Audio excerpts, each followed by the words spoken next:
Hello students, अपना chapter चल रहा था अकाउंटिंग रेशो, जिसके अंडर हमने किया था लिक्विडिटी रेशो। अब है सोलवेंसी रेशो। सोलवेंसी रेशो में फर्स्ट आ जाता है डेट इक्विटी रेशो। तो डेट इक्विटी रेशो का फार्मूला है डेट अपॉन इक्विटी। डेट को हम लेते हैं long term debts. Long term debts में आ जाते हैं जिनका मैच्योरिटी पीरियड 1 ईयर से ज़्यादा है, यानी लॉन्ग टर्म के लिए है, तो वो उसमें आ जाएंगे डेट्स में कि जिन जैसे debentures, mortgage loans, bank loan, loan from financial institutions, public deposits, ये सारे लॉन्ग टर्म डेट्स में आ जाते हैं। दूसरा नीचे आता है इक्विटी या शेयर होल्डर फंड्स। तो शेयर होल्डर फंड्स में आती हैं share capital plus reserve and surplus. तो शेयर कैपिटल में आगे इक्विटी शेयर कैपिटल भी और प्रेफरेंस शेयर कैपिटल भी। रिजर्व एंड सरप्लस में capital reserve, security premium, general reserve, balance in the statement of profit and loss, ये सारे इसमें आ जाते हैं। तो ये इस फार्मूले के अकॉर्डिंग हम इसकी प्रैक्टिस करेंगे। तो हम इसकी प्रैक्टिस के लिए कर रहे हैं।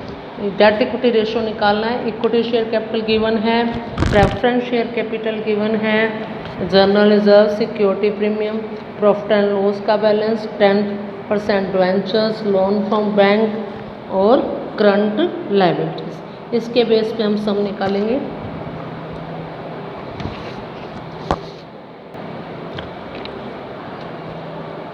तो फार्मूला क्या है अपना डेट इक्विटी रेशो निकालने का? Debt upon equity means long term debtors divided by share holder funds. तो डेट्स में इस क्वेश्चन में थे 10% डिवेंचर्स और लोन फ्रॉम बैंक, 4,50,000 और 3,50,000, 8 लाख के। तो इसी तरह हमें चाहिए शेयर होल्डर फंड्स में हमें दे रखी थी equity share capital, preference share capital और दिया हुआ है general reserve plus security premium plus profit and loss का बैलेंस, मतलब क्रेडिट बैलेंस लिया। तो ये इनको हम ऐड कर रहे हैं 3 लाख, 1 लाख, 130, 40,000 प्लस 70,000, ये बन गया 6,40,000। तो डेट इक्विटी रेशो है 8 लाख अपॉन 6,40,000, यानी 1.25:1। एक क्वेश्चन इस तरह से भी आ सकते हैं, डेट इक्विटी रेशो है 1:2 दिया हुआ है। हमें इन कंडीशंस में बताना है कि हमारा डेट इक्विटी रेशो इंक्रीज होगा, डिक्रीज होगा या नो चेंज होगा। तो उसके अकॉर्डिंग ये कंडीशंस दे रखी हैं, केसेस दिए हुए 7। तो हम स्टेप बाय स्टेप इसको सॉल्व करेंगे। तो फार्मूला क्या था? Debt equity ratio means debt upon equity. तो हम अज्यूम कर रहे हैं सिंपल फॉर्म में कि लॉन्ग टर्म डेट्स अपने 1 लाख के हैं और शेयर होल्डर फंड्स है जो 2 लाख के हैं। तो इस तरह हमने केस फर्स्ट था कि लॉन्ग टर्म बोरिंग से 40,000 पैसे की पेमेंट की, तो अपना डेट कम हो गए, यानी 1 lakh minus 40,000 divided by 2 lakh, तो ये आ गया 60,000 अपॉन 2 लाख, ये बन गया 0.3:1। पहले से क्या हो गया? डिक्रीज हो गया। पहले अपना था 0.5:1, यानी 1:2 था। तो सेकंड केस है purchase fix assets 50,000 on long term deferred, उसमें हमने लिया लॉन्ग टर्म लोन लेके। तो 1 लाख का था पहले एसेट खरीदिए 50,000 की, यानी डेट बढ़ के 1,50,000, क्योंकि हमने लॉन्ग टर्म लोन के बेस पे। और शेयर होल्डर फंड में कोई फर्क नहीं पड़ेगा, 2 लाख, 1,50,000 डिवाइडेड बाय 2,50,000। तो ये 2 लाख कितना बन गया अपना? 0.75:1। तो ये इंक्रीज हो रहा है अपने पहले से 0.51 से 0.5:1 था अपना पहले, अब इंक्रीज हो गया। थर्ड केस है हमने न्यू इक्विटी शेयर्स इशू किए 75,000 के। तो डेट पे तो इसका कोई असर नहीं पड़ेगा, लेकिन इसका शेयर होल्डर फंड पे असर पड़ेगा, न्यू इशू हुए। तो 2 लाख प्लस 75 यानी 2,75,000, 0.36:1, ये पहले से डिक्रीज हो गया। फोर्थ है declaration of dividend. Dividend declare किया तो ये इससे प्रॉफिट्स क्या हो जाते हैं? डिक्रीज हो जाते हैं। ये उसने अमाउंट दी हुआ 20,000 की, तो डेट में तो कोई फर्क नहीं आया। 1 लाख, 2 लाख माइनस 20,000, यानी 1 लाख डिवाइडेड बाय 1,80,000, 0.56:1, ये भी पहले से इंक्रीज हो रहा है।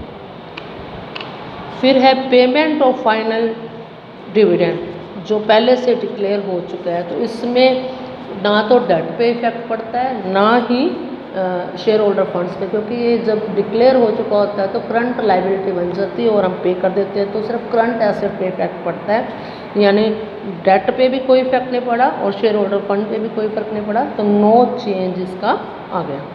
फिर है गुड्स परचेज ऑन क्रेडिट, तो इसका भी कोई इफेक्ट नहीं पड़ेगा, क्योंकि गुड्स परचेज कर रहे हैं तो करंट एसेट बढ़ रही है और करंट लाइबिलिटीज़ बढ़ रही है, तो इसमें इसका नो इफेक्ट होगा। फिर है payment to trade payables, trade payables का भुगतान किया, यानी करंट लाइबिलिटी पे की, तो एक तो करंट लाइबिलिटी कम हुई और करंट एसेट पे में कमी आई, तो डेट इक्विटी रेशो में नो चेंज आया। नेक्स्ट फार्मूला है total assets to debt ratio. अब टोटल एसेट्स में हम सारे लेंगे, नॉन करंट भी करंट भी, और डेट वही रहेगा लॉन्ग टर्म डेट्स। तो total assets non current assets, जिसमें हम टेंजिबल भी लेंगे, इंटेंजिबल भी लेंगे, नॉन करंट इन्वेस्टमेंट भी लेंगे, long term loans and advances भी लेंगे, प्लस करंट एसेट्स, यानी हमने टोटली एसेट्स लेंगे हैं। और डेट में long term borrowings plus long term provisions, इस बेस पे हमें इस फार्मूले में पुट करना है। तो हम नेक्स्ट इसकी प्रैक्टिस कर रहे हैं। इस सम से हमें निकालना है total asset to debt ratio. हमें फिक्स्ड एसेट्स दे रखी है, non current investment, current assets, total debts, trade payables, outstanding expenses, bank overdraft, इस बेस पे हमें निकालना है total asset to debt ratio. तो टोटल एसेट्स में आ गया fixed assets plus non current investments plus current asset, तो ये वैल्यू होगी 16 लाख प्लस 2 लाख प्लस 7 लाख 60 हज़ार, 25 लाख 60 हज़ार। इसी तरह हमें चाहिए अब लॉन्ग टर्म डेट्स, जिसमें हमें हिंट दे रखा कि टोटल डेट्स इतने से हैं, उसमें से हमने करंट लेस कर देंगे। करंट दे रखे ट्रेड पेबल्स, आउटस्टैंडिंग एक्सपेंसेस और बैंक ओवरड्राफ्ट, तो ये टोटल था 18,50,000 के टोटल डेट्स, उसमें से 1,40,000 गया और आउटस्टैंडिंग एक्सपेंसेस का 25,000, फिर बैंक ओवरड्राफ्ट था 85,000 का, ये रह गया 16 लाख। तो इस बेस पे हमें total asset to debt ratio 25 lakh 60 हज़ार डिवाइडेड बाय 16 लाख, तो 1.6 रेशो 1 आ गया अपना total asset to debt ratio. Next है प्रोप्राइटरी रेशो। इस रेशो में हम क्या चेक करते हैं कि प्रपोर्शन देखते हैं टोटल एसेट्स में शेयर होल्डर्स का कितना है।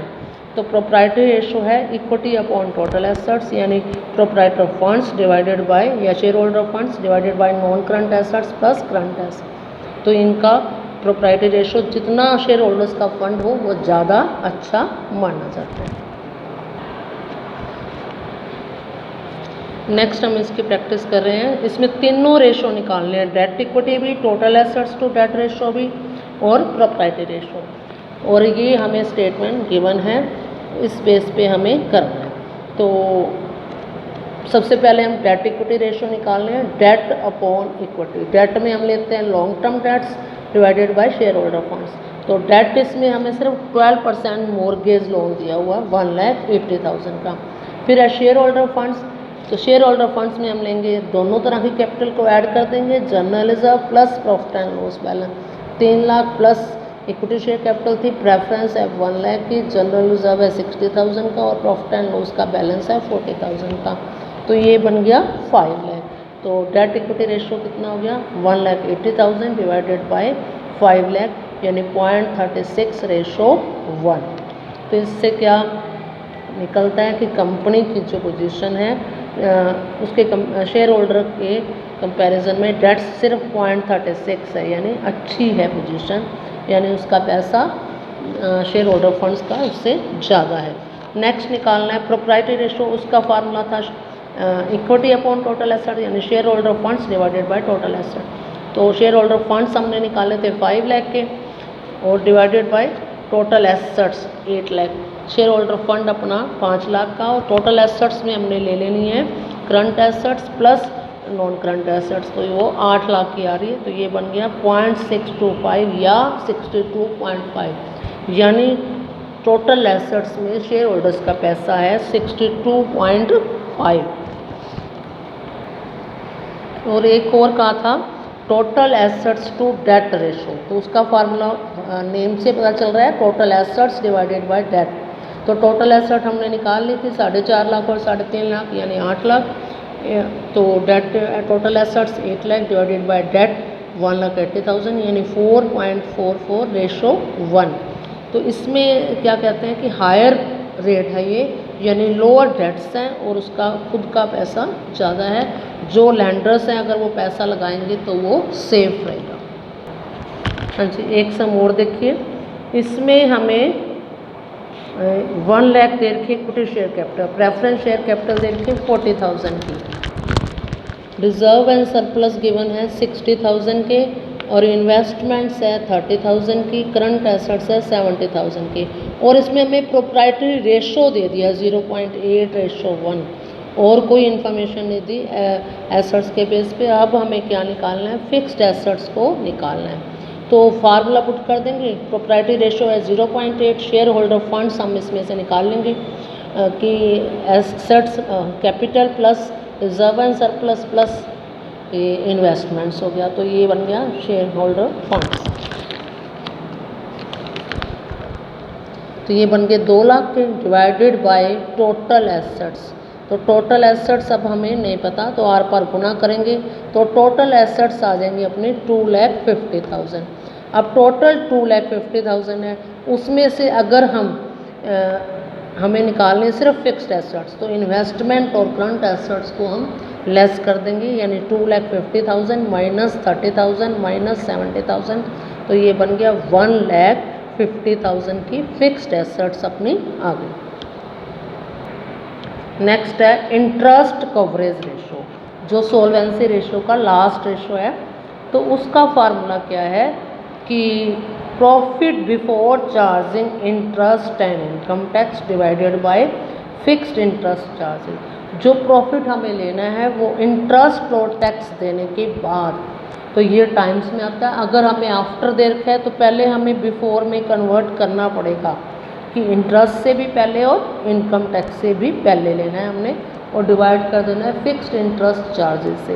ये कितने गुना आता है इस बात पे, तो हम इसमें क्यों देखते हैं कि क्या हम अपने फिक्स्ड इनकम चार्जेस को ईजिली पे कर सकते हैं, यानी हम कितने गुना प्रॉफिट कमा रहे हैं। तो इंटरेस्ट कवरेज रेशो कैसे निकाला जाएगा, पहले हमें स्टेटमेंट गिवन है नेट प्रॉफिट बिफोर टैक्स 1,20,000 और 12% लॉन्ग टर्म डेट है 20 लाख के और टैक्स रेट दे रखा है 40%। इस बेस पे हमें अब interest coverage ratio find out कर। फार्मूला था अपना इंटरेस्ट कवरेज रेशो का, profit before charging interest and income tax divided by fixed interest charges. तो हमें बिफोर दिया हुआ है प्रॉफिट 1,20,000 और कहा हुआ है कि इसमें 40% टैक्स कटा हुआ है, यानी 60% रेट दिया हुआ है। 60 है तो 100, 1 है तो 100/60। अगर 1,20,000 है तो इस तरह निकाल सकते हैं 100/60 मल्टीप्लाई 1,20,000, तो ये बन गया 2 लाख हमारा टैक्स देने से पहले का प्रॉफिट। और उसमें इंटरेस्ट कितना लगा होगा, हमारे जो डिवेंचर्स है उस पर हमने टैक्स दिया हुआ, यानी लॉन्ग टर्म डेट्स पे 20 लाख के थे, 20 लाख का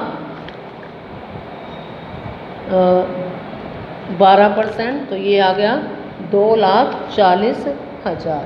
तो 12 लाख का ये 12 क्या आ गया 2,40,000। इस बेस पे इंटरेस्ट कवरेज रेशो निकालने के लिए नेट प्रॉफिट इन दोनों को जोड़ देंगे हम, 4,40,000 बन गया। 2 लाख और ये 2,40,000, 4,40,000 और टोटल ब्याज हमने कितना दिया है 20 लाख का 12%, 2,40,000, यानी 1.833 टाइम्स आ गया। यानी हम इतना कमा पा रहे हैं कि ईजिली हम ब्याज दे सकते हैं, यानी जितना ब्याज दे रहे हैं उससे 1.833 टाइम्स हम पे कर रहे हैं। तो इस तरह ये अपना सोल्वेंसी पोजीशन हम कहेंगे पूरी तरह सही नहीं है कि सिर्फ उतना ही कमा पा रहे हैं जितना हम ब्याज दे रहे हैं, तो हमारे और खर्चे कहाँ से पूरे होंगे। इसलिए हम इसको कहेंगे कि हमारी पोजीशन है जो कंपनी की सेटिस्फैक्ट्री नहीं है। तो इस तरह आज अपना ये सोल्वेंसी रेशो कंप्लीट होगा, इसकी आप प्रैक्टिस करोगे अच्छे से। सोल्वेंसी रेशो में 4 रेशो बताए मैंने, वो चारों अच्छे से, debt equity ratio, proprietary ratio, total asset to debt, interest coverage ratio, इन सब की हम अच्छे से प्रैक्टिस करें।